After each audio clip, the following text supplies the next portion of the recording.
Nagar Kurnool parliament ప్రజలకు నమస్కారం. నేను మన నడిగడ్డ మట్టిబిడ్డను, డాక్టర్ ఆర్ఎస్ ప్రవీణ్ కుమార్ను. కృష్ణా తుంగభద్ర నదుల నీళ్లు తాగి, కందనూలు గాలి పీల్చి, నల్లమలలో నడక నేర్చి, ప్రభుత్వ విద్యాలయాల్లో ఉన్నత విద్యాభ్యాసం చేసి, అత్యున్నత ఐపీఎస్ ఉద్యోగాన్ని సాధించి, పేద ప్రజల విముక్తి కోసం స్వచ్ఛందంగా పదవీ విరమణ చేసిన పేద మధ్యతరగతి బిడ్డను. నేను మీ బిడ్డను. కరువు కోరల్లో చిక్కుకొని 6 గ్యారంటీల గారడీలో మోసపోయి పుట్టెడు దుఃఖంతో గత కేసీఆర్ పాలన మధుర స్మృతులను నెమరు వేసుకుంటూ కాలం వెల్లదీస్తున్న మీకు ఓదార్పునివ్వడం కోసం, ఒక అండగా ఢిల్లీలో పార్లమెంటులో మీ గొంతుకగా నిలవడం కోసం భారత రాష్ట్ర సమితి అధినేత, తెలంగాణ తొలి ముఖ్యమంత్రి శ్రీ కల్వకుంట్ల చంద్రశేఖరరావు గారు నన్ను మన నాగర్ కర్నూల్ లోక్సభ అభ్యర్థిగా ప్రకటించినందుకు మీ అందరి తరపున వారికి హృదయపూర్వక ధన్యవాదాలు తెలియజేస్తున్నా.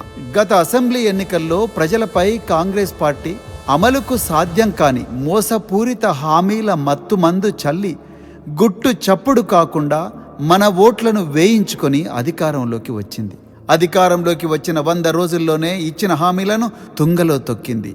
అధికార దాహంతో ప్రజా సమస్యలను గాలికి వదిలేసింది. ఈ 4 నెలల కాంగ్రెస్ పాలనలో ప్రాజెక్టుల్లో పుష్కలంగా నీళ్లున్నా కూడా పంట పొలాలకు సాగునీరు అందించడం లేదు. సాగునీటి కోసం రైతాంగం రోడ్డెక్కి ఆందోళన చేస్తున్న ఎండిన పంటలను చూసి దిక్కుతోచని స్థితిలో సుమారు 200 మంది రైతన్నలు ఆత్మహత్యలు చేసుకున్న ఈ ప్రభుత్వంలో కరుణించేవారు కరువయ్యారు. ప్రజలకు కరెంటు కష్టాల తిప్పలు మళ్లీ మొదలయ్యాయి. మిషన్ భగీరథ నల్లాల నుండి తాగునీళ్లు మళ్లీ బంద్ అయినాయి.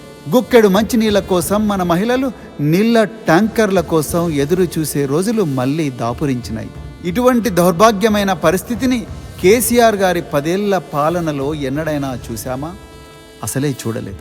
రైతులకు 2 లక్షల రుణమాఫీ ఇంతవరకు జరగనే లేదు. మహిళలకు నెలకు 2,500 రూపాయల ఆర్థిక సహాయం ఇస్తానన్న మాట ఊసే లేదు.